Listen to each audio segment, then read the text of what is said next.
أعوذ بالله من الشيطان الرجيم بسم الله الرحمن الرحيم وقل جاء الحق وزهق الباطل وإن الباطل كان زهوقا صدق الله العظيم وقال الله تعالى في مقام الآخر وما خلقت الجن والإنس إلا ليعبدون صدق الله العظيم أما بعد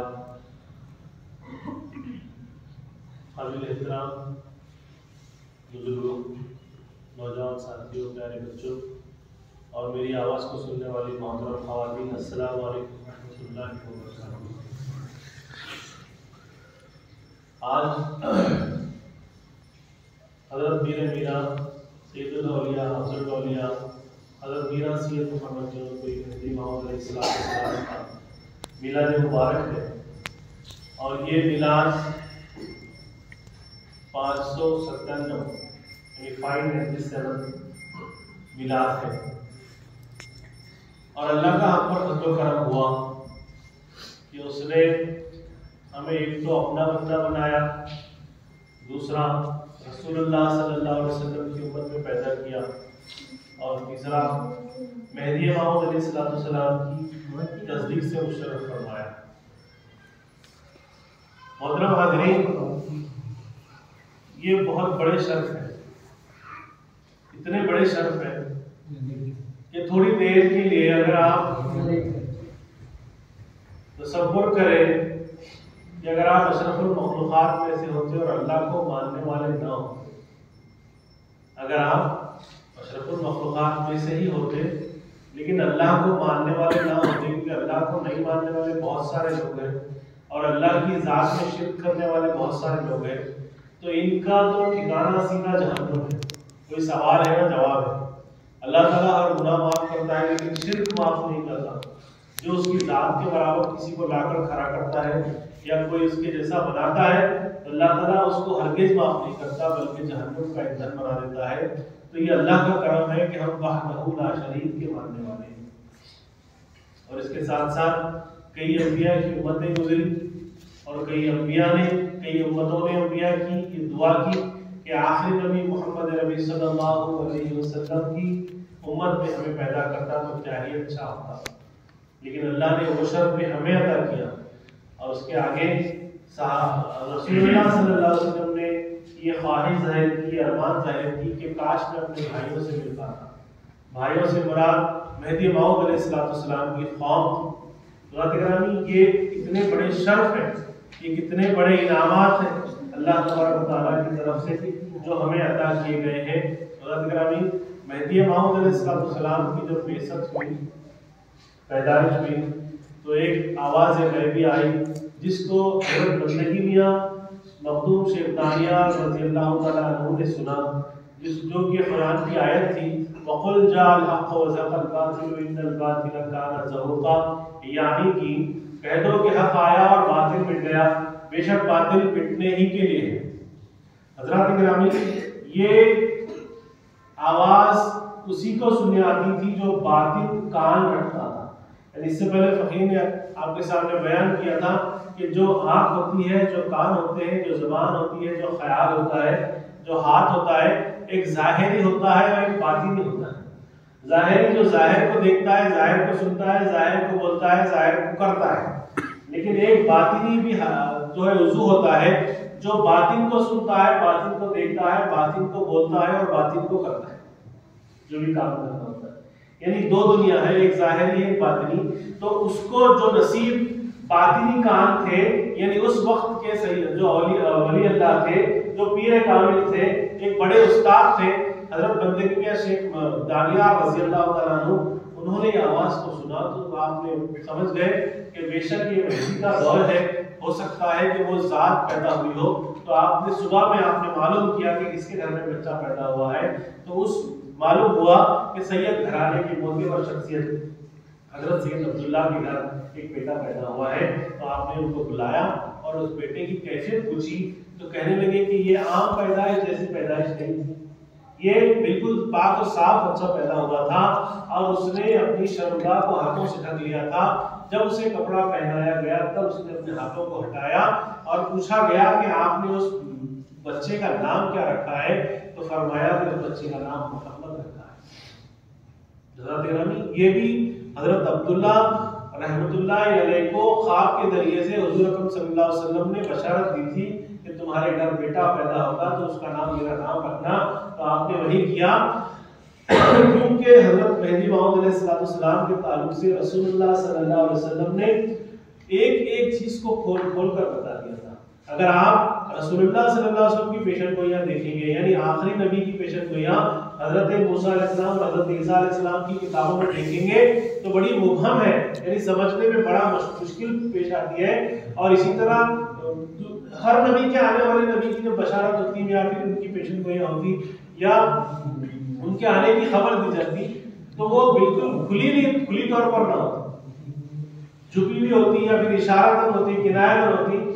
تو کہیں میری امت غفلت میں نہ رہ جائے، میری امت جو ہے کنفیوز نہ ہو جائے، اس لیے رسول اللہ صلی اللہ علیہ وسلم نے صاف طور پر کہا کہ اس کا نام میرا نام ہوگا، اس کے والد کا نام میرے والد کا نام ہوگا، اس کی والدہ کا نام میری والدہ کا نام ہوگا، یہاں تک کہ میری کنیت ابو القاسم ہے تو اس کی کنیت بھی ابو القاسم ہوگی. وہ میرے نقش قدم پر چلے گا اور خطا نہیں کرے گا، وہ میرے اخلاق کی طرح اس کے اخلاق ہوں گے، میری تعلیم کی طرح اس کی تعلیم ہوگی. حضرت گرامی ایک ایک چیز کو انہوں نے کھول کر بتایا. اور یہی نہیں بلکہ جب حضرت مہدی موعود علیہ السلام کی تعلیم، آپ کی تربیت اور آپ کے جو اخلاق اور آپ کی زندگی کے بارے میں غیر مہدی مورخین لکھتے ہیں، ہمارے مورخین نہیں، غیر مہدی مورخین، جس میں ابو الکلام آزاد ہے، جس میں ابو الحسن علی ندوی ہے، جس میں بہت بڑے بڑے مفکرین ہیں، بہت بڑے بڑے مورخین ہیں اور بہت بڑے بڑے علماء ہیں. انہوں نے جو آپ کی سیرت لکھی ہے، آپ کی تاریخ لکھی ہے، آپ کی تاریخ لکھی ہے، تو وہ بالکل ہو بہو اسی کے مطابق نظر آتی ہے جیسے کہ رسول اللہ صلی اللہ علیہ وسلم نے مہدی موعود علیہ السلام کے بارے میں کہا. جس طرح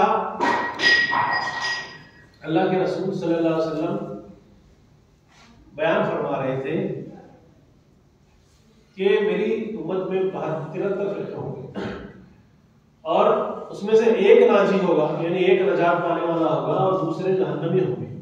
تو صحابہ نے عرض کیا یا رسول اللہ، وہ ایک ناجی فرقہ جو ہوگا، قوم جو ہوگی، اس کی کیا نشانی ہوگی؟ صحابہ کے پوچھنے پر رسول اللہ صلی اللہ علیہ وسلم نے فرمایا کہ وہ قوم اس طرح ہوگی جس طرح آج میں اور میری قوم اور میری صحابہ ہیں. یہ آپ نے اشارہ دیا اور یہ علامت بتائی کہ ناجی فرقہ، ناجی جماعت وہ ہوگی جس طرح آج میں اور میری جماعت ہے. تو حضرات گرامی، قربان جاؤں مہدی موعود علیہ السلام کی تبلیغ اور دعوت اور تعلیمات پر کہ غیروں کو یہ لکھنے پر مجبور کر دیا کہ ابو الکلام آزاد تذکرہ میں لکھتے ہیں کہ سید محمد جیون پوری کو اور ان کی قوم کو یا ان کے صحابہ اصحاب کو دیکھے تو صحابی رسول کی یاد تازہ. یہ بہت بڑی سند ہے ہمارے لیے. ہم خود نہیں کہہ رہے کہ ہم صحابہ کی طرح، ہماری قوم جو ہے صحابہ کی طرح تھی یا مہدی موعود علیہ السلام کی زندگی اس طرح سے تھی، بلکہ غیروں کا ہماری تائید کرنا، ہمارے صحابہ کے بارے میں، ہمارے بزرگوں کے بارے میں اس طرح کہنا کہ سید محمد جون پوری اور ان کی قوم کو دیکھنے سے صحابہ کی یاد تازہ ہوتی تھی. یہ تو سند ہے ہمارے لیے جو کہ اللہ کے رسول صلی اللہ علیہ وسلم نے فرمایا تھا کہ اس کی علامت یہ ہے کہ جس طرح آج میں اور میرے صحابہ ہیں اس طرح وہ جماعت ہو. تو اگر آج بھی اگر لوگ منتظر ہیں تو رہنے دیجیے، یہ آپ پر اللہ کا فضل و کرم ہوا ہے. یہ فضل و کرم سب پر نہیں ہوتا اور یہ ولایت کا خزانہ ہر ایک پر لٹایا نہیں جاتا. حضرات گرامی، یہ بہت بڑا کرم ہم پر ہوا ہے اللہ کی طرف سے کہ ہم نے مہدی موعود علیہ السلام کی تصدیق کی ہے اور ایک ایک نشانی کھول کھول کر بتانے کے باوجود دنیا نے سید محمد جون پوری بن عبداللہ اور بی بی آمنہ علیہ رحمہ کو چھوڑ دیا، ان کو مہدی نہیں مانا. لیکن آج جو فتنے اٹھ رہے ہیں، غلام احمد قادیانی جس نے اپنے آپ کو مہدی اور عیسیٰ ہونے کا دعویٰ کیا، اس کی تصدیق کر رہے ہیں، اس کو مان رہے ہیں، جبکہ نام سیٹ ہوتا ہے، نہ باپ کا نام سیٹ ہوتا ہے، نہ تعلیمات سیٹ ہوتی ہے، نہ کچھ بھی سیٹ نہیں ہوتا، لیکن اندھی پٹی لگی ہے، اس کو مہدی مانتے ہیں۔ اور ایک پاکستان میں گوھر شاہی ہے، اس کو مہدی مانتے ہیں، نہ نام سیٹ ہوتا ہے، نہ والد کا نام سیٹ ہوتا ہے۔ ابھی اورنگ آباد یا عثمان آباد میں ایک نیا فتنہ شکیل بن حنیف پیدا ہو گیا ہے، جس کا نہ نام ملتا ہے نہ باپ کا نام ملتا ہے، پھر بھی اس کو لوگ مہدی مانتے ہوئے بڑھ گئے ہیں۔ لیکن سید محمد جونپری یہاں پر نام ہے، والد کا نام ہے، بلکہ سلسلہ نسب ہے۔ رسول اللہ صلی اللہ علیہ وسلم نے نام، والد کا نام، والدہ کا نام اتنا ہی نہیں بتایا، بلکہ بتایا، ایک حدیث میں آیا ہے کہ وہ حسینی ہوگا، یعنی امام حسین رضی اللہ تعالیٰ عنہ کی اولاد سے ہوگا، اور ایک حدیث میں یہ بھی آیا ہے کہ وہ حسنی ہوگا، یعنی امام حسن رضی اللہ عنہ کی اولاد سے ہوگا۔ تو اللہ تبارک و تعالیٰ نے وہ بہترین انتظام کیا کہ مہدی موعود علیہ السلام ددیال کی طرف سے حسینی ہے اور ننیال کی طرف سے حسنی ہے۔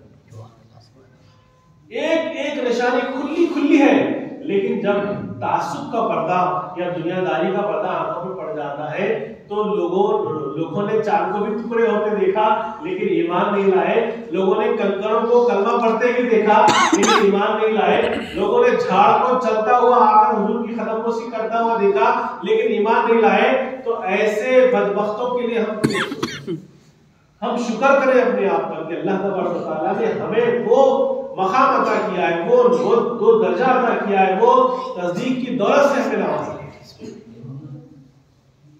اب احادیث شریفہ کی جو تشریح ہوتی ہے، جیسے کہ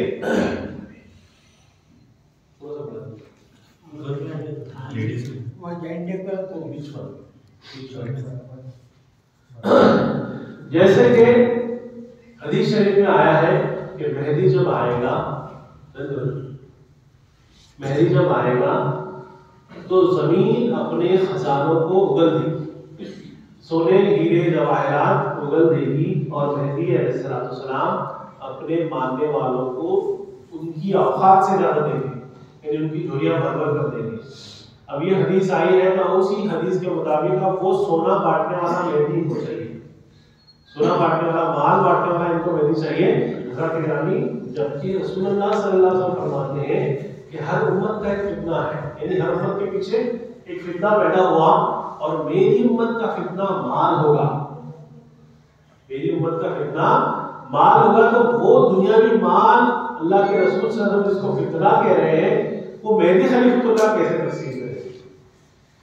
جب اس حدیث کی تشریح کرنے کے لیے حضرت بندگی میں سلام اللہ رضی اللہ تعالیٰ عنہ جو آپ کے صالح ہیں، ایک مرتبہ آپ اس وادی سے گزر رہے تھے، آپ دونوں ساتھ میں تھے، فرمایا میرا جی میں نے سنا ہے، پڑھا ہے حدیث میں کہ مہدی جب آئے گا تو دنیا کے خزانے اگل پڑیں گے اور وہ مانگنے والوں کو جو ہے ان کی اوقات سے زیادہ دے گا، دنیا بھر بھر کر دے گا۔ میں نے صاحب نے فرمایا یہ بات ہے؟ آپ نے ایک نظر دوڑائی، پہاڑ پورے سونے کے ہو گئے اور ریت ہیرے جواہرات کی ہو گئی، فرمایا بھائی سلام اللہ جتنا چاہیے لے لو۔ آپ نے فرمایا مجھے تو نہیں چاہیے، البتہ دائرے میں پوچھتا ہوں، کسی کو چاہیے تو دے دیتا ہوں۔ تو آپ نے اپنے رومال میں تھوڑی سی ہیرے جواہرات لے لی، دائرے میں چلے گئے، جا کر جھولی لے کر پھر رہے ہیں کہ پاس کسی کو چاہیے کیا؟ مہدی موعود علیہ السلام کی نظر کا وہ اثر ہے کہ ریت جو ہے سونا ہو گئی، یہ ہیرے جواہرات ہو گئے، کسی کو چاہیے تو لے لے۔ ہر ایک نے کہا نہیں ہمیں یہ چاہیے، یہ نہیں چاہیے۔ میں نے کہا کیوں نہیں لیتے یہ سب؟ یہ تو مہدی علیہ السلام کا فیض ایک طرح سے دیکھا جائے۔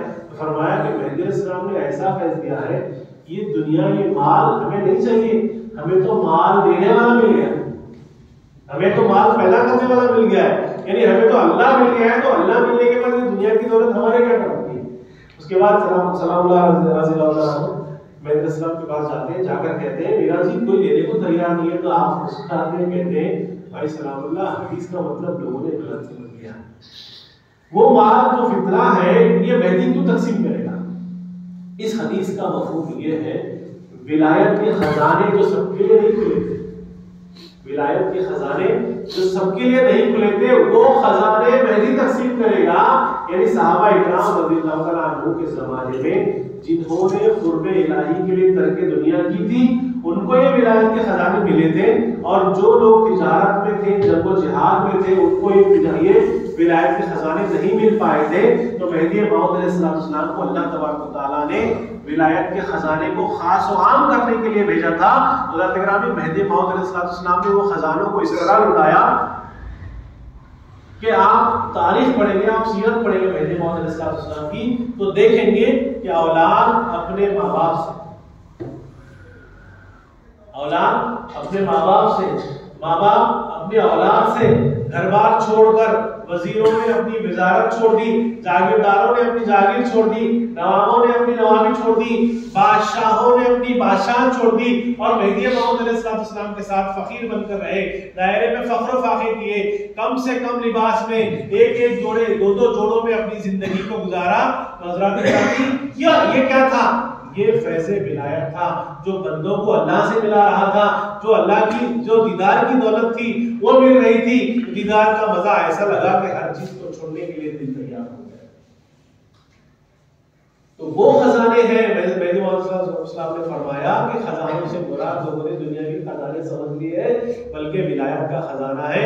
اسی طرح ایک مرتبہ ایک صحابی مہدی موعود علیہ السلام نے پوچھا کہ ہم نے حدیث میں پڑھا ہے کہ مہدی جب آئے گا تو سوکھے درختوں کو ہرا بھرا کر دے گا۔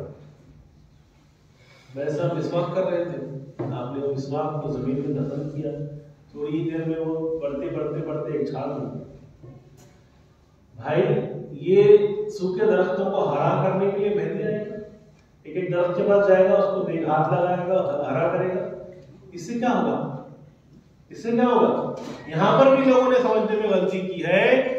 وہ دل جو قرب الہی سے دور ہو کر مرجھا گئے، وہ دل جو یاد الہی سے دور ہو کر مرجھا گئے، ان دلوں کو ذکر اللہ کے ذریعے سے مہدی تر و تازہ کرتے ہیں۔ اس سے مراد یہ ہے، یہ جھاڑوں کو کیوں میں ہرا بھرا کرتا چلا جاؤں؟ جھاڑوں کو پھیر دو، بارش میں کہ خود بخود ہرے بھرے ہو جائیں گے۔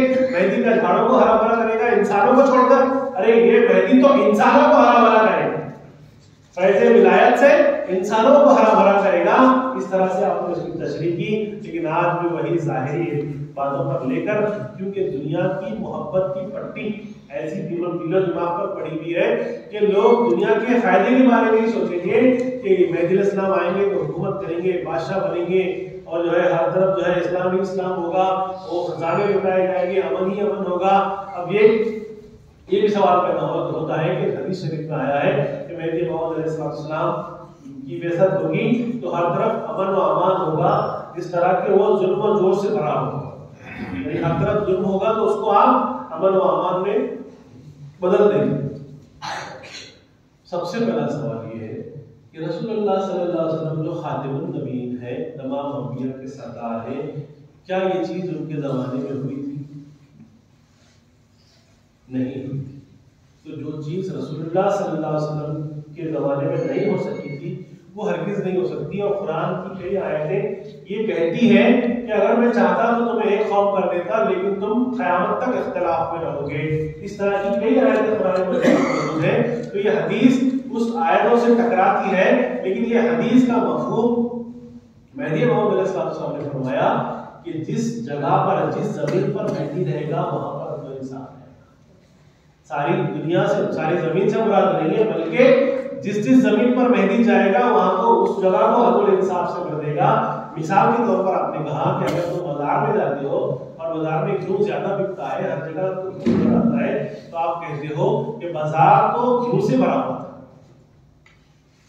کبھی ہم کہتے ہیں میتھی کی بھاجی زیادہ آ جاتی ہے، ٹماٹر زیادہ آ جاتے ہیں، آج بازار تو ٹماٹروں سے بھرا ہوا، آج بازار تو جواری سے بھرا ہوا ہے، نہیں، بازار میں جو چیز زیادہ ہے آپ کہتے ہیں، جبکہ بازار میں دوسری چیزیں بھی بہت تھی، لیکن آپ نے کیا کہا؟ بازار ان چیزوں سے بھرا ہوا تھا۔ تو ایسا ہم نے فرمایا اس کی مثال ایسی ہے کہ جس جگہ پر مہدی جائے گا، جس جگہ پر رہے گا وہاں پر عدل و انصاف ہوگا۔ تو اگر آپ تمام دائرے کی تاریخ اٹھا کر دیکھیں گے تو کوئی ایک آپسی ذاتی جھگڑا نہیں ہے کسی کا، کسی صحابی مہدی کا یا تابعی مہدی کا یا تابعی مہدی کا کئی جھگڑا، آپسی اختلاف نہیں ملے گا آپ کو۔ اتنا عدل و انصاف اور اتنا عمل تھا دائروں میں کہ ذاتی طور پر کسی نے کسی سے نہیں لڑا، بلکہ اتنے غم گسار تھے کہ ایک دائرے کا واقعہ ہے جو کہ بہت بعد میں کسی مسجد کا دائرہ تھا، اس دائرے میں فخر فاخر تھا، تو کسی صحابی جو دائرے کے ایک شخص تھے انہوں نے ایک دو روٹیاں بنا کر لائی اور ایک دوسرے میں گئے جن کے پاس فاقہ تھا، انہوں نے کہا کہ بھائی اللہ دیا ہے، کھانا تناول کر لیجیے، بہت دن سے فخر فاقہ ہے۔ کہا جاتا ہے کہ 40 حجرے تھے، تو وہ صاحب نے کہا کہ نہیں مجھے ضرورت نہیں ہے، اللہ کا فضل ہے، مجھے اتنی ضرورت نہیں ہے، میرے بازو والے بھائی کو دیکھو شاید اس کو ضرورت ہوگی۔ تو صاحب جو ہے وہی روٹیاں 2-3 روٹیاں لے کر بازو کے حجرے میں جاتے ہیں، بازو کے جو گھر بنا ہوا ہوتا ہے گھاس پھوس کا، اس حجرے میں جا کر کہتے ہیں کہ بھائی اللہ دیا ہے آپ کھا لو، تو کہتے ہیں کہ نہیں اللہ کا فضل ہے، کوئی پریشانی نہیں ہے، میرے بازو والے کو دیکھو شاید اس کو ضرورت ہوگی۔ تو اس طرح سے انہوں نے 40 حجرے ٹٹولے، 40 حجروں کو کرتے کرتے کرتے پھر ایک پر واپس آئے، پہلے پر واپس آئے، ہر ایک نے یہی کہا کہ مجھے ضرورت نہیں ہے، میرے بازو دیکھو پڑوسی کو، میرے بھائی کو ضرورت ہو تو اسے دے دینا، کسی کو ضرورت نہیں محسوس ہوئی، ہر ایک نے یہی جواب دیا۔ جب پلٹ کر پہلے حجرے پر آئے تو دیکھا کہ فاقے سے شہید ہو گئے، پہلے حجرے پر واپس آیا تو دیکھیں کہ فاقے سے شہید ہو گئے، کہہ رہا کہ کیا بات ہے بھائی، اتنے مستر تھے، اتنی زیادہ انہیں کھانے کی ضرورت تھی، لیکن اپنے بازو والے کا خیال رکھا اور خود جو ہے شہید ہو گئے۔ بازو جا کر دیکھا تو وہ بھی شہید ہو گئے، پھر بازو جا کر دیکھا تو وہ بھی شہید ہو گئے۔ حضرات گرامی جو 40 حجرے آپ نے ٹٹولے تھے، 40 کے 40 شہید ہوئے۔ تو کتنا عدل و انصاف، کتنا امن، کتنی بھائی چارگی، کتنی محبت کے معاملے کے دائرے میں آپ تاریخ میں بتا نہیں سکتے کہ دائرے میں کوئی آپسی جھگڑا، ذاتی جھگڑا ہوا ہو، ہرگز نہیں۔ بھلے دین کے معاملے میں کوئی اختلافی باتیں ہوئی ہوگی، لیکن ذاتی اپنے لیے کسی نے کوئی جھگڑا نہیں کیا، کوئی اختلاف پیدا نہیں۔ وہ امن و امان نبی محمد علیہ السلام نے اپنے دائرے میں قائم کیا تھا۔ تو اگر ابھی ظاہری علم، ظاہری باتوں کے چکر میں آپ کی لوگوں نے جو ہے اصلی مہدی کو چھوڑ دیا۔ اب تاریخ دان لکھتے ہیں، میں بتاتا ہوں کہ ایک زمانہ وہ تھا کہ رسول اللہ صلی اللہ علیہ وسلم 40 سال سے پہلے یا پھر دعوی نبوت سے پہلے تمام مشرکین مکہ کے نزدیک امین اور صادق تھے۔ امین کہتے ہیں امانت دار کو، اور صادق کہتے ہیں سچے کو۔ سچا ایسا سچا جو کبھی جھوٹ نہ بولتا ہو، اور امانت دار ایسا کہ کسی کی امانت میں خیانت کبھی نہ کی ہو، تو اس کو امین کا لقب رسول اللہ صلی اللہ علیہ وسلم کو جو ہے مشرکین مکہ نے دیا تھا کہ یہ ایک صادق شخصیت ہے، جبکہ وہاں پر امانت کو غائب کرنا عام بات تھی اور جھوٹ بولنا عام بات تھی، لیکن ایسے جھوٹوں میں، ایسے بے امانت لوگوں میں ایک ہی امانت دار شخصیت تھی، وہ رسول اللہ صلی اللہ علیہ وسلم تھے، اور ایک ہی سچی شخصیت تھی جو رسول اللہ صلی اللہ علیہ وسلم تھے۔ جب آپ نے دعوی نبوت کیا تو ایک پہاڑ پر جا کر کھڑے ہو کر کہنے لگے کہ بھائیوں، میں جو بات تم سے کہتا ہوں کہ کیا تم اسے سچ مانتے ہو؟ کہنے لگے کہ آپ تو صادق ہیں، آپ کی بات پر ہم ہر بات کو سچ مانتے ہیں۔ پہاڑ کے اوپر تھے، کہنے لگے کہ اگر میں یہ کہوں کہ پہاڑ کے پچھلے حصے سے جہاں سے میں دیکھ رہا ہوں ایک لشکر آ رہا ہے، تو اوپر چڑھائی کرنے والا ہے، تو کیا تم صحیح مانو گے؟ کہنے لگے کہ ہاں بالکل ہم صحیح مانیں گے اور اپنی جنگ کی تیاری کریں گے۔ تو اس وقت رسول اللہ صلی اللہ علیہ وسلم نے فرمایا کہ سنو، میں ایک اللہ کی طرف دعوت دیتا ہوں اور میں ایک اللہ کا رسول ہوں، تم اس کی تصدیق کرو۔ انہوں نے پھر رسول اللہ صلی اللہ علیہ وسلم کو گالیاں دینا شروع کیا، برا کہنا شروع کر دیا۔ یعنی وہی شخص جو تھوڑی دیر پہلے سچا تھا، جس نے سچی خبر اللہ کی سنائی، سچی خبر اپنی رسالت کی سنائی، اس کو جو ہے نعوذ باللہ جھوٹا کہنے لگے، نعوذ باللہ آپ کو مجنون کہنے لگے، آپ کو جادوگر کہنے لگے، اور کچھ لوگوں نے آپ کے ساتھ بدتمیزی بھی کی۔ جو ایمان والے تھے انہوں نے ایمان لا لیا، لیکن جو بے ایمان تھے وہ لوگ وہاں سے چلے گئے۔ تو ایک شخص جو صادق ہے جب نبوت کا دعویٰ کرتا ہے تو نعوذ باللہ جھوٹا ہو جاتا ہے۔ ان کے پاس اسی طرح مہدی موعود سید محمد جون پوری کے بارے میں غیر مہدی نے بہت لکھا ہے، یہاں تک کہ لکھا ہے کہ ولی کامل تھے، مہدی نہیں مانتے، ولی کامل مانتے ہیں، احترام کرتے ہیں، زیارت بھی کر لیتے ہیں۔ حضرات گرامی ان کے جو حجرے ہیں گلبرگہ میں ہے اور ایک ادھر میں ہے، اس حجرے میں تبرکاً جاتے بھی ہیں کہ ولی کامل کا حجرہ ہے، ولی کامل ہے لیکن اپنے دعوے میں جھوٹے، یہ ان کا کہنا ہے، یعنی جو دعویٰ کیا انہوں نے جھوٹ کہا۔ تو بتائیے یہ کہاں سے ہوتا ہے؟ کوئی ایک ولی کامل جھوٹ بول سکتا ہے؟ اگر کوئی جھوٹ بولنا ہے، جھوٹ بولنے والا ہے تو ولی کامل نہیں ہو سکتا۔ جس طرح ایک امین اور صادق کو جھوٹا کہنے لگے، اسی طرح یہ لوگ ایک ولی کامل کو پھر جھوٹا کہتے ہیں۔ ولی کامل کب ہوتا ہے؟ جب جھوٹ سے کوسوں دور ہوتا ہے، جھوٹ کو ترک کر دیا ہوتا ہے، جب کہیں جا کر ولی کامل بنتا ہے۔ لیکن الزام آتے ہیں ولی کامل ہے لیکن مہدی موعود نہیں ہے، ان کا دعویٰ ہے۔ حضرات گرامی، تو یہ دنیا ظاہر کو دیکھتی ہے اور ظاہر کے مطابق فیصلے کرتی ہے۔ ہمیں اللہ نے شرف کیا، ہمیں ہمیں مہدی موعود علیہ السلام کی تصدیق سے مشرف فرمایا، تو یہ ہم پر بڑا فضل و کرم ہوا ہے۔ تو اب ہماری ذمہ داری یہ ہے کہ جس طرح ہم اللہ تعالیٰ نے ہمیں انعامات عطا کیے، ہم اسی مطابق اپنی زندگی کو گزاریں۔ جس طرح فقیر نے کہا کہ وما خلقت الجن والانس الا لیعبدون کی تلاوت کی، اس کا سیدھا مطلب یہی ہے کہ میں نے انسان اور جنوں کو صرف اپنی عبادت کے لیے پیدا کیا، تو دنیا میں آنے کا مقصد سوائے عبادت اور اللہ کی رضا حاصل کرنے کے کچھ بھی نہیں ہے۔ دنیا داری بھی آپ کریں گے تو اللہ کے بنائے ہوئے اصولوں کے مطابق آپ دنیا داری کریں گے، تجارت بھی آپ کریں گے تو اللہ کے بنائے ہوئے اصولوں کے مطابق آپ تجارت کریں گے۔ آپ فرمان چاہیے حضرت میاں سید محمود ثانی مہدی رضی اللہ تعالیٰ عنہ کے کہ جو آپ کو اور ہم کو جو ہے کسب کی اجازت دی کہ بھائی کسب کرو، آپ نے میرے صاحب سے اجازت لی اور آپ نے کسب کیا، اور لیکن شرائط رکھے کہ ہر جا کے باشد بیان خدا باشد، کسب بھی کر رہے ہو تو اللہ سے غافل نہ رہنا، کسب بھی کر رہے ہو تو اللہ کے حکم کے مطابق جھوٹ نہیں بولنا، کسب بھی کر رہے ہو تو امانت دار رہنا، کسب بھی کر رہے ہو تو عزت دار رہنا۔ گرامی یہ حدود کے ساتھ کسب کریں، یہ حدود کے ساتھ، یعنی اللہ کو حاضر ناظر جانتے ہوئے جو آپ کسب کریں تو آپ کا کسب صحیح ہے، ورنہ آپ کا کسب صحیح نہیں ہے۔ تو یہاں پر ہمیں کسب کرنے کی اجازت ملی ہے، ہم پر اللہ کا شکر ادا کرتے ہوئے، لیکن یہ نہیں کہ ہم صرف کسب میں رہیں۔ اب یہ ہوتا کیا ہے، اللہ نے مقصد بیان کر دیا زندگی کا کہ میری تمہیں زندگی دینے کا مقصد یہ ہے کہ تم مجھے میری عبادت کرو، مجھے راضی کرو اور بہت سارے اجر و ثواب کا ڈھیر لے کر میرے پاس آؤ۔ لیکن اب ہو کیا رہا ہے، ایک صورت آپ کے سامنے رکھتا ہوں، شاید آپ کو اس سے اتفاق ہوگا کہ ہم اللہ کے بنائے ہوئے خانوں سے کتنے دور ہیں۔ سب سے پہلے میں بچوں کی بات کرتا ہوں، وہ بچے جو نرسری سے لے کر ڈگری تک پڑھ رہے ہیں، ان کی روٹ کیا ہے؟ جبکہ 7 سال کا جب بچہ ہوتا ہے تو اللہ کے رسول صلی اللہ علیہ وسلم نے فرمایا کہ اسے مسجد لے جایا کرو تاکہ اسے ابھی سے عادت ہو جائے، اور 9 سال میں اگر نماز نہ پڑھے تو مار کر نماز پڑھو۔ اللہ کے رسول اتنے رحیم اور اتنے کریم، اللہ کی صفات آپ کے اندر، اللہ نے خود فرمایا کہ رحیم ہے آپ مومنین کے لیے، لیکن فرمایا اگر نماز چھوڑتا ہے آپ کا بچہ 9 سال کا ہے تو اس کو مار کر نماز پڑھاؤ۔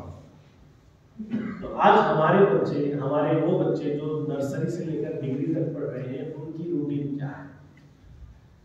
ہم فجر میں اٹھنا بہت مشکل ہے۔ اگر بچوں کی اسکول لیٹ ہے تو آپ بچوں کو سونے دیتے ہیں، لیکن بچوں کی اسکول اگر صبح 6 بجے ہے یا 7 بجے ہے تو آپ بچے کو جلدی سلاتے ہیں، یہ کہہ کر سلاتے ہیں بیٹا جلدی سو جا، صبح اسکول جانا ہے۔ جبکہ ہونا چاہیے یہ اللہ کے قانون کے مطابق ہونا یہ چاہیے کہ بیٹا جلدی سو جا، صبح فجر میں اٹھنا ہے اور فجر کی نماز پڑھنا ہے۔ یہ گھر کا قانون ہونا چاہیے، اللہ کے رولز کے مطابق، اللہ کے حکم کے مطابق یہ قانون ہونا چاہیے کہ بچے جلدی سو جا، فجر میں اٹھنا ہے، پھر تجھے جو ہے اسکول کی تیاری کرنا ہے۔ تو آج اگر ایسے لوگ ہیں اس دنیا میں جو فجر کی نماز پڑھتے ہیں اور آدھا گھنٹہ 20 منٹ ذکر اللہ میں بیٹھتے ہیں تو اور اس کے بعد تھوڑی دیر قرآن پڑھ لیتے ہیں، تو سیلوٹ ہے ان کے لیے میرا، جنہوں نے یہ روٹین بنا لیا ہے اپنی زندگی کا اس دور میں، جو فجر کی نماز بھی پڑھتے ہیں اور ذکر اللہ بھی کرتے ہیں، اور ذکر اللہ سے اٹھ کر تھوڑی دیر قرآن مجید کو بھی پڑھتے ہیں۔ حضرت اکرم یہ نہ سمجھے آپ نے زندگی میں قرآن ایک بار ختم کر دیا، دور کر دیا، اس کے بعد ہر رمضان پڑھتے ہیں تو آپ کی ذمہ داری پوری ہو رہی ہے؟ ہرگز نہیں ہو رہی ہے۔ جب تک آپ قرآن مجید کو سمجھ کر نہیں پڑھیں گے آپ کی ذمہ داری پوری نہیں۔ قرآن مجید سمجھ کر پڑھنے کے لیے اللہ نے دیا ہے، سمجھ کر پڑھے اور جو قانون اللہ نے اس کے اندر بنایا ہے اس کو اپنی زندگی میں لائیں، تب کہیں جا کر ہم مصدق مہدی یا رسول اللہ صلی اللہ علیہ وسلم کی امت کہلائیں گے۔ ہمارا سلیبس قرآن مجید ہے، جب تک ہم اس کو پڑھ کر اپنی زندگی میں نہیں لاتے تب تک ہم صحیح معنوں میں مسلمان یا مہدی نہیں کہلا سکتے۔ تو اگر اس دور میں بھی ایسے لوگ ہیں تو گریٹ ہے، اللہ کا فضل ہے، اور اگر ہم ایسے نہیں ہیں تو اپنی روٹین چینج کریں۔ یہ زندگی، یہ دنیا چھوڑ کر جانا ہے۔ آپ نے بھلے ہی اتنا بھی بڑا گھر بنایا ہوگا، آپ کی جاگیر نہیں ہے، آپ کتنے ہی اچھے کپڑے کیوں نہ پہنتے ہو، آپ لے کر نہیں جانے والے، آپ کی کتنی ہی دولت کیوں نہ ہو، آپ خبر میں ڈالنے کی وصیت نہیں کر سکتے، سب یہی چھوڑ کر جانا ہے۔ آپ کا کیا ہے اس دنیا میں؟ وہی 2 گز زمین کا ٹکڑا آپ کا ہے، وہ بھی کچھ سالوں کے بعد دوسرا بھی اس کے بعد اندر آ جائے گا آپ کے ساتھ، اور آپ کا لباس وہی ہے جو 3 ٹکڑے کفن کے دیے جاتے ہیں، اپنے پاس امامہ مانا جاتا ہے، 14 ٹکڑا وہ ہے، اس کے علاوہ آپ کا لباس نہیں، اور وہ 4 پائی کی سواری، 4 کندھوں کی سواری، وہ آپ کی سواری قبرستان تک ہے۔ آپ لے کر جانے والے کوئی 2 گز کا زمین کا ٹکڑا آپ کا رہے گا، اور آپ نے جو کفن بنا ہے وہ آپ کا رہے گا۔ اور اگر آپ نے یہ روٹین جو اللہ نے بنائی ہے قرآن مجید میں وہ روٹین کے ساتھ اپنی زندگی گزاری تو وہ اجر و ثواب آپ کے ساتھ آئے گا. آپ کا اثاثہ آپ کی دولت وہی آپ کے ساتھ ملے گا. ہم اپنی زندگی کو صحیح طور پر لے کر چلیں. بچوں کو بچپن ہی سے دینی تعلیم یعنی دینی طور پر اپنی زندگی گزارنے کی کوشش کریں. ہمیں زندگی گزارنی ہے لیکن اپنے مطابق نہیں. ہم اللہ کے بندے ہیں, اللہ کے حکم کے تابع ہیں, اللہ کو ماننے والے ہیں, رسول اللہ کو ماننے والے ہیں. ہم اپنی خود مختاری سے نہیں آئے ہیں. ہم یہاں پر آزاد نہیں ہیں, ہم قید ہیں اللہ کے بندے میں. جس طرح رسول اللہ صلی اللہ علیہ وسلم نے فرمایا یہ دنیا مومن کے لیے قید خانہ ہے. فقیر ہر بار کہتا ہے قید خانے سے مطلب سمجھا ہے کچھ آپ نے. قید خانے میں آپ اپنی مطابق زندگی کر سکتے ہیں, آپ اپنے مطابق اٹھ سکتے ہیں سو کر نہیں. ٹائم ٹیبل ہے قید خانے. آپ کو صبح اٹھنا ہی ہے, آپ کا ناشتے کا ٹائم ہے, آپ کو ناشتے کے ٹائم پہ نہیں جائیں گے تو آپ کو ناشتہ بعد میں نہیں ملے گا. آپ کھانے کے ٹائم پہ نہیں جائیں گے آپ کو بعد میں کھانا نہیں ملے گا. آپ کے سونے کا وقت مقرر ہے, لائٹ بند کر دی جاتی ہے, آپ کہیں گے نہیں مجھے جاگنا ہے, لائٹ کھلی رکھو, کہے گا چل سو. جیل میں ایسی زندگی ہے. اور پھر محنت کرائی جاتی ہے, 6 گھنٹے محنت کرنا ہے, 8 گھنٹے محنت کرنا ہے, یہ کام ہے کرنا ہے. یہی ہماری زندگی ہے.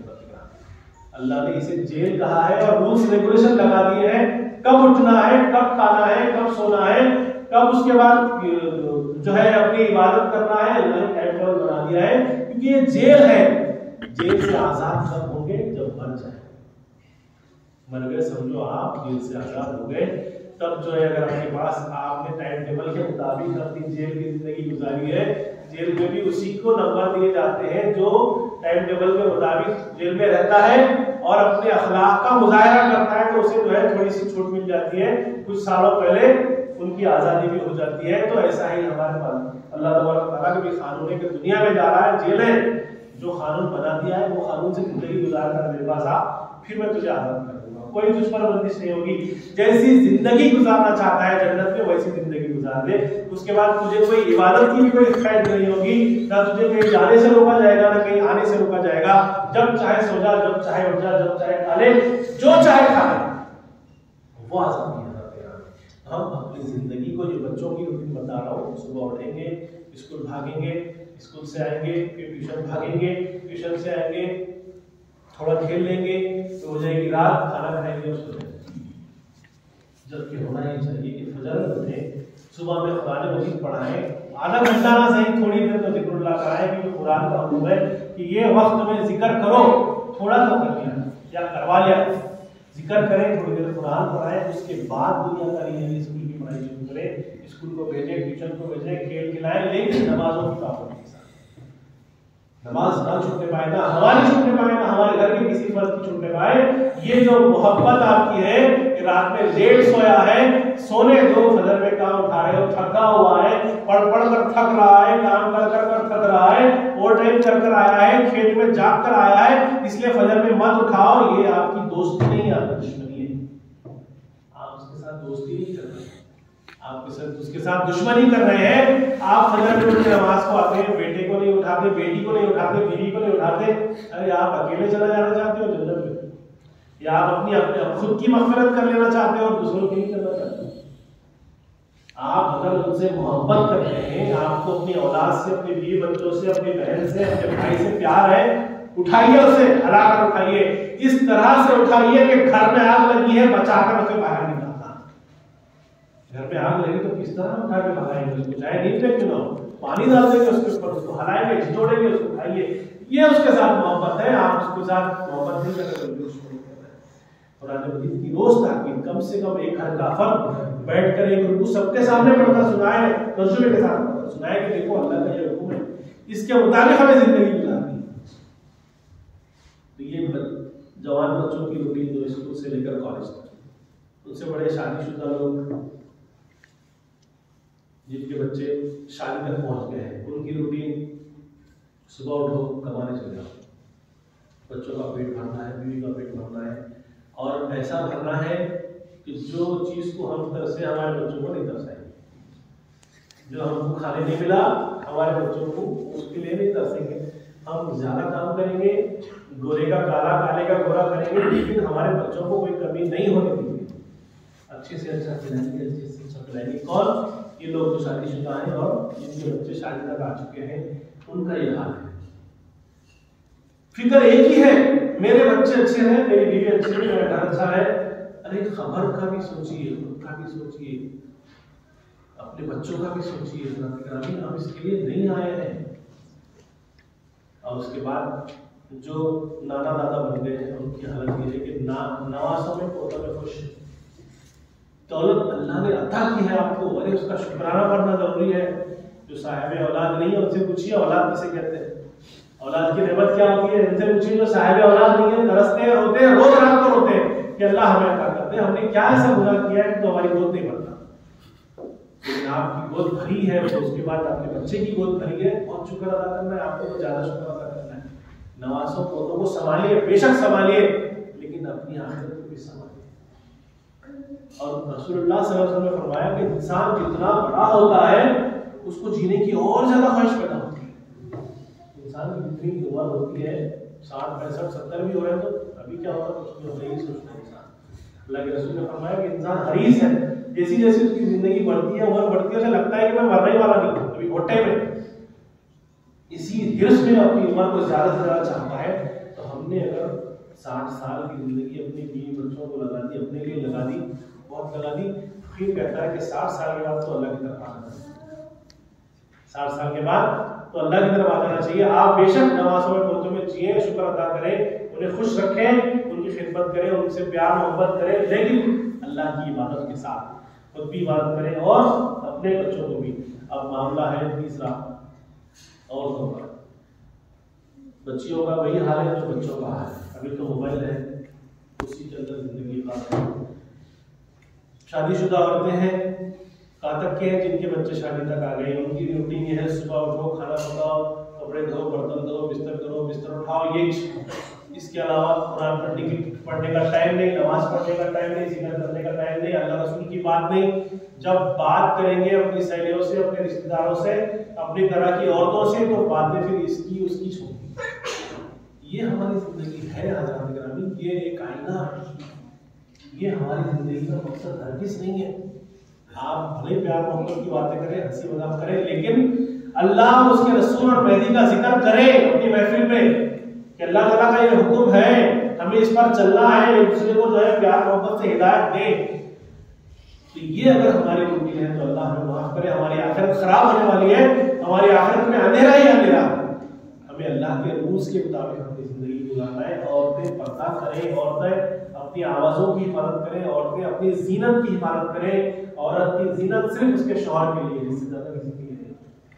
ارے حد تو یہ ہو گئی کہ کوئی بچی اگر سر پر اڑ کر محفل میں جاتی ہے تو بڈھی عورتیں اس کے سر پہ سے نکالتی ہیں اس کے بال کھلے کرنے کے لیے کہ کیا عمر ہے تیری، ابھی سے تو جو ہے بڑی اماں بن گئی ہے، ملانی بن گئی ہے. شرم کی بات ہے. آپ بچیوں کو دین کی طرف لانا آپ کا کام ہے. آپ بچیوں کو دنیا کی طرف نہ کر رہے. وہ بال جو شیطان کو سب سے زیادہ پیارے ہیں، اور کہا جاتا ہے کہ جب بچی گزرتی ہے بال کھلے ہوتے ہیں تو شیطان اس کے بالوں کو گھورتا ہے، یہاں تک کہ جب دور چلی جاتی ہے تو جھانک جھانک کر اچھل اچھل کر کود کود کر اس کے بالوں کو دیکھتا ہے شیطان کی نظر. وہ بالوں کو ہم کھلے رکھ کر بچیوں کو جو ہے محفل میں رکھ دیتے ہیں. اللہ کہہ رہا ہے کہ کیوں ہم اپنے بچوں کو دوسروں کے لیے شو بنا لیں. یہ ان کے دماغ میں ڈالیے کہ تمہاری خوبصورتی اللہ نے عطا کی ہے، شکر ادا کرو، سر پر اوڑھ کر رہو، باپردہ رہو. باپردہ رہنے کا لیے فرض ہے، ان پر پردہ کرنا فرض ہے. خواتین کے لیے پردہ کرنا فرض ہے. ہم خود بھی نہیں کرتے، ہماری جو بچیاں کرنا چاہتی ہیں ان کو ہم روکتے ہیں. کتنی شرم کی بات ہے حضرت گرامی. ہم وہ زمانہ بھی آ گیا، رسول اللہ صلی اللہ علیہ وسلم نے فرمایا کہ وہ زمانہ آئے گا کہ لوگ اگر سنتوں پر عمل کریں گے، اللہ کے احکام پر عمل کریں گے، تو دوسرے لوگ، دوسرے ایمان والے ہی ان کا مذاق کریں گے، پاگل دیوانے ہولے کہیں گے. وہ دور ہم دیکھ رہے ہیں حضرت گرامی. تو یہ ہماری زندگی ہے، یہ آپ کے سامنے پیش کر رہا ہوں آئینہ میں، یہ چل رہا ہے، یہ ہرگز نہیں چلنا چاہیے.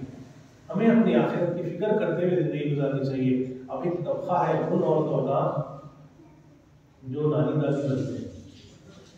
انہوں نے جو ہے اللہ معاف کرے دین کا بڑا وقت کر دیا ہے.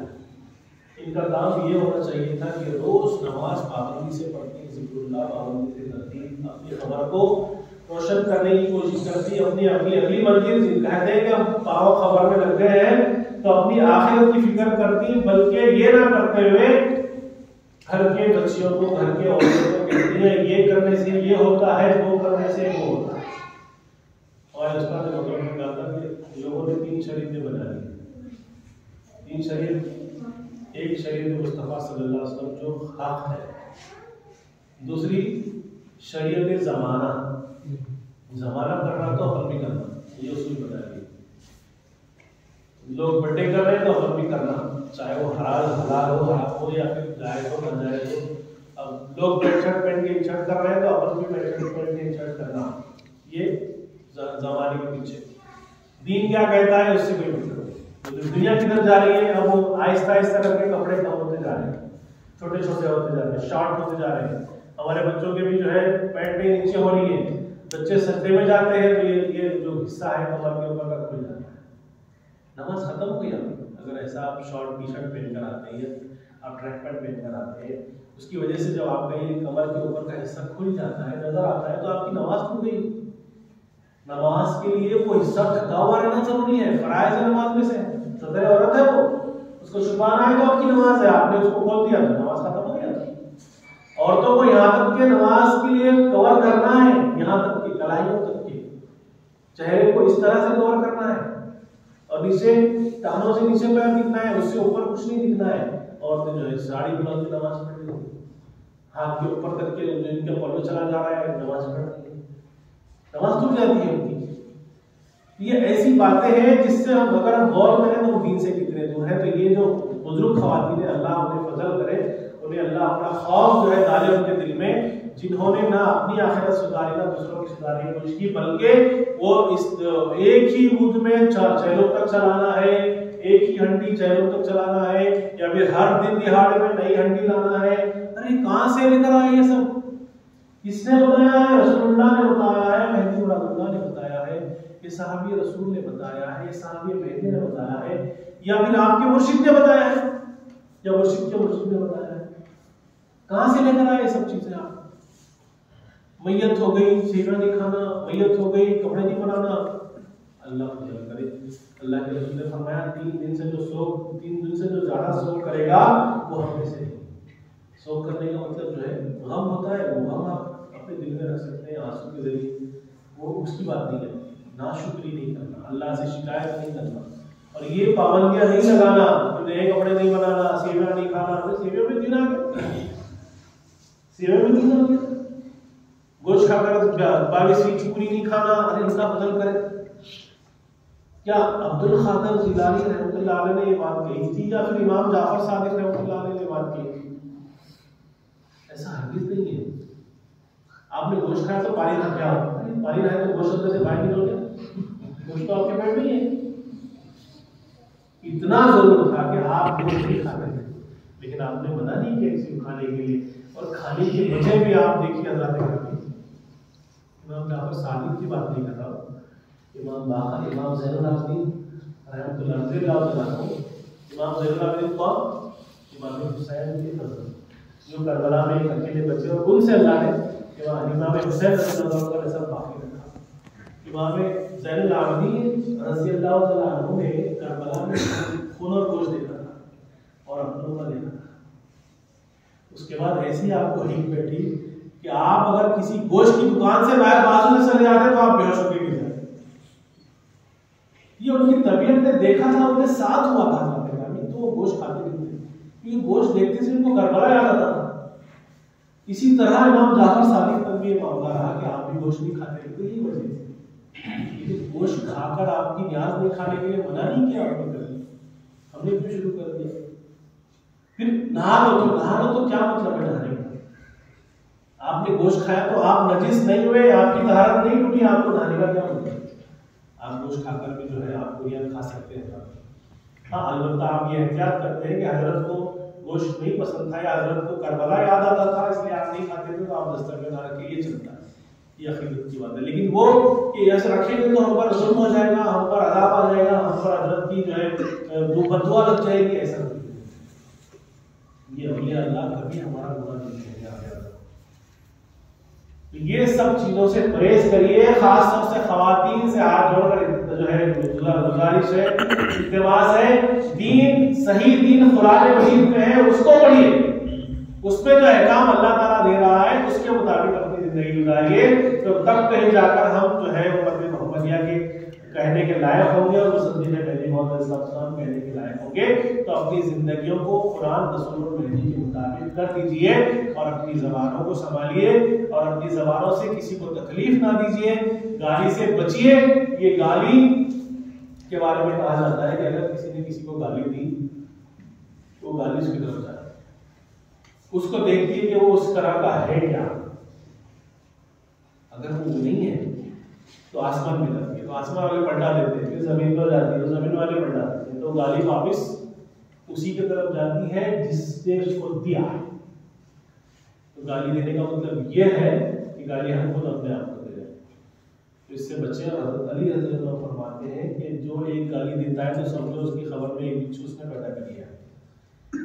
ایک گالی دینے والے کے خبر میں ایک بچھو پیدا ہو جاتا ہے، تو اب کتنے گالیاں ہم دے چکے ہیں، اللہ معاف کرے، توبہ کرے اللہ کے پاس، ہم اپنی بات بات پر جو گالیاں زبان پہ اڑاتے ہیں صبر کرے۔ حضرت گرامی یہ اسلام صبر کا، اخلاق کا، عاجزی کا، انکساری کا مسئلہ ہے، اور اس کی بھرپور تائید اس کو جو ہے اور رونق دی ہے مہدیت میں۔ مہدیت میں اتنا صبر ہے، اتنا صبر ہے، کیا بتاؤں آپ کو کہ کتنا صبر ہے، اور اللہ چاہتا یہی ہے کہ بندہ صبر کرے۔ اللہ نے کیوں صبر کی جزا اپنے آپ کو رکھی ہے، ان اللہ مع الصابرین، بہت بڑی بات ہے یہ۔ بے شک اللہ صبر کرنے والوں کے ساتھ ہے، اللہ ساتھ ہے، ہم صبر کرتے ہیں کہ بات کرتے ہیں۔ کوئی کہتا ہے کہ اپنی بنی وہ برداشت ہوتا، ارے برداشت نہیں ہوتا تو صبر کریے نا۔ صبر اسی پر کرنا ہے جو آپ کو برداشت نہیں ہوتا، جو آپ کو برداشت ہوتا ہے اس کو تو صبر کرنے کی ضرورت ہی نہیں ہے۔ سمجھ رہے ہیں آپ؟ جو آپ کو برداشت ہوتا ہے، جو آپ کے مطابق چیز ہے، اس پر صبر کی ضرورت نہیں ہے۔ صبر کی ضرورت اسی پر ہے جو آپ کو نہیں سمجھ میں آتا ہے، یا آپ کی طبیعت کے خلاف ہوتا ہے، یا آپ کی طبیعت کے مطابق نہیں ہوتا، اس پر صبر کرنے کی ضرورت ہے۔ صبر کا حل بھی بہت بڑا ہے۔ کہ صبر کرنے سے ہوتا یہ ہے کہ آپ اگر کچھ نہ کہتے ہوئے صبر کر لیتے تو بات وہیں پہ ختم ہو جاتی ہے، آگے بڑھتی نہیں۔ اگر آپ صبر نہ کرتے ہوئے بولنا شروع کرتے ہیں تو بھی سامنے والا بولنا شروع کرتا ہے، پھر اس سے زیادہ آپ بولتے ہیں، پھر اس سے زیادہ وہ بولتا ہے، پھر آپ کے ساتھ دو چار کھڑے جاتے ہیں، اس کے ساتھ دو چار کھڑے جاتے ہیں، پہلے ہوتا کیا ہے، جھگڑا ہو جاتا ہے یا اختلاف ہو جاتا ہے، دوریاں ہو جاتی ہیں۔ لیکن ایک آپ نے صبر کر لیا، یہ ساری چیزوں کو آپ نے روک دیا، اور اللہ کے ڈر سے، کسی کے ڈر سے نہیں، ڈر ہو صرف اللہ کا ڈر ہو، اللہ کے ڈر سے، اللہ کے لیے ہم صبر کریں، اللہ کے لیے اپنے اخلاق کے ساتھ اپنی زندگی گزاریں، اللہ کے لیے اپنی زبانوں کو بہت کم کھولیں اور بہت کم استعمال کریں۔ اپنی زبان کا جہاں اچھی چیز ہے وہاں پر زیادہ استعمال کریں، جہاں خراب لگ رہا ہے آپ وہاں سے محفوظ ہو جائیں۔ حضرت گرامی رسول اللہ صلی اللہ علیہ وسلم نے فرمایا، 12 یقین کہتا ہے کہ میں نے جہنم میں کٹ کٹ کر گرنے والوں کی تعداد زیادہ دیکھی ہے، اس کی وجہ سے کہہ کر آپ نے زبان پکڑ کر بتایا، زبان پکڑ کر بتایا۔ یہ نہیں کہا کہ ہندو مسلمان یا پھر کوئی اور، ایسا کچھ نہیں کہا کہ زبان کی وجہ سے کئی لوگ کٹ کٹ کر گریں گے جہنم میں۔ تو حضرت گرامی بہت سوال بھی لے کے چلنا ہے، جبکہ رسول اللہ صلی اللہ علیہ وسلم اتنا صبر کیے ہیں جس میں آپ یہ اسلام پھیلنے کی وجہ اخلاق ہی ہے، صبر و تحمل ہے، عاجزی و انکساری ہے۔ یہ چیز جو ہے کڑک سے کڑک انسان کو نرم کر دیتی ہے۔ رسول اللہ صلی اللہ علیہ وسلم نے ایک مرتبہ ایک اونٹ کا سودا کیا، اور جو جس نے اونٹ بیچا تھا اس نے کہا کہ میں ابھی آتا ہوں، آپ یہی پر رکیے، آپ کو بازار میں کھڑا کر دیا اور چلا گیا۔ حضرت گرامی 3 دن تک نہیں آیا، آپ نے وعدہ کیا تھا میں یہیں کھڑا رہوں گا، آپ وہیں کھڑے تھے، جو بھی کرنا تھا وہیں پر کیے، کھانا پینا بیٹھنا اٹھنا آپ نے وہیں کیا۔ ایک صحابی رسول نے کہا کہ یا رسول اللہ آپ ایک ہی جگہ پر کھڑے ہیں، کہنے لگے فلاں فلاں نے مجھ سے کہا ہے کہ میں یہی جا رہا ہوں، آپ یہیں، تو میں یہاں سے ہٹ جاؤں گا تو پھر مجھے ڈھونڈے گا، اسے تکلیف ہوگی، جبکہ آپ 3 دن تکلیف نہ ہے۔ وہ دوڑتا ہوا اس کے پاس میں دوسرے صحابی کے پاس جس نے سودا کیا تھا، جو بھی شخص تھا، کہا کہ تم نے رسول اللہ کو وہاں پر کھڑا کر دیا تو پھر سر تمہارے، میں اسے بھول گیا، میں نے رسول اللہ کو وہاں کھڑا کیا تو میں بھول گیا، فوراً دوڑتے ہوئے آ کے جو ہے معافی مانگی، تو آپ نے ایک ہی لفظ کہا، بھائی تم نے ہمیں تھوڑی تکلیف دی، تمہاری طرف سے ہمیں تکلیف ہو گئی، آپ نے اتنا ہی کہا، اس کو چھڑکا نہیں، اس کو مارا نہیں، اس کو کچھ غلط نہیں کہا، تمہاری طرف سے ہم کو تکلیف ہو گئی، اتنا آپ نے کہا، پھر جو بھی معاملہ طے کیا وہاں سے چلے گئے۔ تو یہ اخلاق کی وجہ سے اسلام میں آتا ہے. اور اللہ کیا کہتا ہے بندے سے؟ بندے وہ چیز لے کر آ جو میرے پاس نہیں ہے. آپ سوچیں کہ اللہ ہے، اس کے پاس کیا نہیں؟ ہر چیز ہے. اس کے پاس بادشاہ ہے، اس کے پاس جلال ہے، اس کے پاس غضب ہے، اس کے پاس جہنم ہے، اس کے پاس جنت ہے، ہر چیز ہے. دولت ہے، شہرت ہے، ہر چیز ہے. اس کی بزرگی ہے، بلندی ہے. انسان نہیں سمجھتا کہ کئی فرشتے اس کی عبادت میں لگے، اس کی بزرگی بیان کر رہے ہیں. اور یہ کہا گیا ہے قرآن مجید میں کہ انسان اور جنوں کے علاوہ ہر مخلوق اپنے اپنے طور پر اللہ کی عبادت کرے.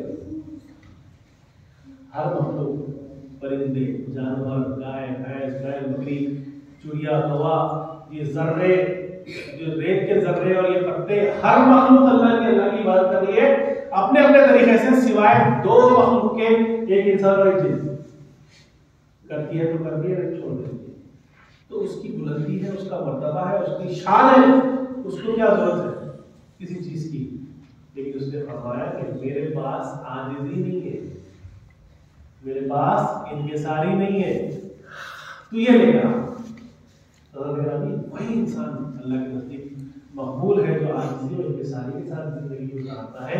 اور ہمارے پاس فقراء، آج ہم اپنے مرشدین کو دیکھیں. اللہ آج بھی ہمیں وہ نظارہ دیکھنے کو ملتا ہے. اتنے بڑے بڑے مرشدین ہیں، اتنا بڑا بڑا ان کا مقام ہے، کبھی وہ لوگ جو ہے اپنے آپ کو میں نہیں کہتے، اپنے آپ کو جو ہے یہ نہیں کہتے کہ میرے جوتے سیدھے کرو، میرے گھر میں جو ہے قالین بچھاؤ، میرے لیے سواری لاؤ، میرے لیے اچھے اچھے کھانے بناؤ. اس طرح سے کبھی فرمائش نہیں ہے. وہی عاجزی اور انکساری کے مظاہرے آج ہم دیکھ رہے ہیں. یہ اللہ کا ہم پر کرم ہے. اور وہی شخص اللہ کے نزدیک رسول اللہ صلی اللہ علیہ وسلم نے، محمد علیہ السلام نے یہی درس دیا ہے کہ بااخلاق زندگی گزارو، عاجزی اور انکساری کے ساتھ زندگی گزارو. وہی چیز سے اللہ کو پسند آتی ہے جو اس کے پاس نہیں ہے. تو ہم عاجز اور انکساری بندے بنے. اور وہ اولیاء اللہ جو بہت کچھ کر سکتے تھے، یعنی ان کی ایک نظر سے ایک طوفان آ کر ساری قوم کو بہا کر لے جا سکتا تھا، یا ایک پوری قوم جل جاتی تھی. لیکن ویسے اولیاء اللہ نے ان قوم کا ظلم برداشت کیا، ان کی مار برداشت کی، ان کی ذلت برداشت کی، ان کو طرف سے ہونے والی تکلیفوں کو برداشت کیا، صبر کیا ہے. کیوں صبر کیا ہے؟ یہ صبر کا بدلہ اللہ ہے، بس اس لیے صبر کیا ہے. تو اگر اپنی زندگیوں کو قرآن، رسول صلی اللہ علیہ وسلم اور نبی محمد علیہ السلام کے مطابق گزارنے کی کوشش کریں، اس کو سیکھنے کی بھی کوشش کریں کہ قرآن میں کیا ہے، حدیث میں کیا ہے، رسول اللہ کی سیرت میں کیا ہے، مہدی علیہ السلام کی تعلیمات میں کیا ہے. اس کے مطابق اپنی زندگی خود کی بھی گزاریں، اپنے بیوی بچوں کے گھر والوں کی بھی گزارنے کی کوشش کریں. آپ کا کام آپ کریں، ہدایت دینے والا اللہ ہے. اپنے دوستوں میں بھی جو ہے چیزوں کو رکھیں. اور یہاں پر فقیر کو ذمہ داری بڑھ گئی ہے تھوڑی سی، ادھر بھی مسجد بڑھ گئی ہے، ادھر بھی تھوڑا سا رکھنا ہے نظر. اور یہاں پر کہا جا رہا ہے کہ کبھی کبھی ظہر میں جماعت کا مسئلہ ہو رہا ہے، جبکہ فقیر کے جتنے بھی اسٹوڈنٹ ہیں، پڑھنے والے بچے مدرسے کے جنہوں نے میرے پاس پڑھے ہیں، اللہ کے فضل سے سب کو امام آتا ہے. اب ضرورت اس بات کی ہے، پابندی کی ضرورت ہے. یہ نہ کہیں کہ ظہر ہے تو نہیں جانا ہے، اثر تو نہیں جانا ہے، یہ کام ہے، کاج ہے، دکان ہے، کھیت ہے. نہیں، یہ بہانے نہیں چلنے والے اللہ کے پاس. آپ کو آنا ہے، آپ کو جو ہے مسجد آباد کرنی ہے. آپ فقیر نے کتنا کام آپ کے پاس کیا ہے، بہت ہے آپ کے پاس کام. اب عمل کی ضرورت ہے. نالج آپ کو اللہ کے فضل سے بہت ہے. آپ یقین مانیں بچوں کی نالج کے چرچے پورے بڑھا رہے ہیں. یہاں کے بچوں کے نالج جو ہے، دینی نالج ہے، ان کا شوق ہے، اس کے چرچے برار میں مسلم کہتے ہیں کہ نانوں کے بچے کا ماشاء اللہ. یہاں تک کہ بورکینا شریف میں کچھ اوسے یا دوہارے کے لوگ تھے، انہوں نے کہا کہ حضرت آپ کے اسٹوڈنٹ، آپ کے بچے آئے تھے آپ کے گاؤں کے، وہ لوگ جو ہے نا ایک تو نماز میں پڑھا رہے تھے، دوسرا دین کے بہت سارے باتیں ہم لوگ سے مانی. تو یہ نالج آپ کو بہت ہوگی. اب عمل کی ضرورت ہے، مسجد آباد کرنے کی ضرورت ہے، اپنے اعمال کے ساتھ اپنی زندگیوں کو آباد کرنے کی ضرورت ہے. اور یہی عمر ہے عبادت کرنے کی. بڑھاپے میں تو سبھی کرتے ہیں، اور جوانی کی عبادت اللہ کو زیادہ مقبول ہے، زیادہ پیاری ہے. تو ہم اس گھر کو آباد کریں اور آپ فقیر کی مجبوری کو سمجھیں کہ فقیر کو ذمہ داریاں ہیں. اور بہت سارے لوگ، پھر بھی اللہ کا فضل ہے، یہاں پر باقاعدہ نماز ہوتی ہے، اذان ہوتی ہے، کبھی کبھی مسئلہ پیش آتا ہے. تو یہ بچے اس بات کو دھیان رکھیں کہ ہم نہ جائیں تو شاید جماعت کا مسئلہ ہو جائے گا. تو ہر کام چھوڑ کر یہاں پر جماعت کے لیے آئے اور مسجد کو آباد رکھیں. اور قرآن مجید پڑھنا بند نہ کریں بلکہ چالو رکھیں. اور کم سے کم ایک صفحہ، 2 آیت 3 آیت، یہ روز کا ایک روٹین بنا لیں. اللہ نے قرآن مجید کو پڑھنا بھی فرض قرار دیا ہے، روز پڑھنے کا لیے حکم اللہ نے کیا ہے. اور یہ پابندی نہیں لگائی کہ اتنا پڑھو. اللہ کہتا ہے کہ تھوڑا بہت پڑھ لو، میں سمجھ سکتا ہوں تمہیں کہ تمہیں دنیا کے کام بھی ہے. جب اللہ اس طرح کہہ رہا ہے کہ مجھے معلوم ہے تمہیں دنیا داری کی بات ہے، تھوڑا بہت قرآن روز پڑھ لیا کرو، اللہ کا حکم ہے. تو اللہ سے آخری دعا ہے کہ اللہ تبارک تعالیٰ نے جس قوم میں ہمیں پیدا کیا ہے اس کو سمجھتے ہوئے اپنی زندگی کو اس تعلیمات کے مطابق، اس کے احکام کے مطابق جینے کی توفیق عطا فرمائے، اور پیر مہدی کو دوسرے لوگوں تک بھی پیار محبت سے پہنچانے کی توفیق عطا فرمائے. آمین. وآخر دعوانا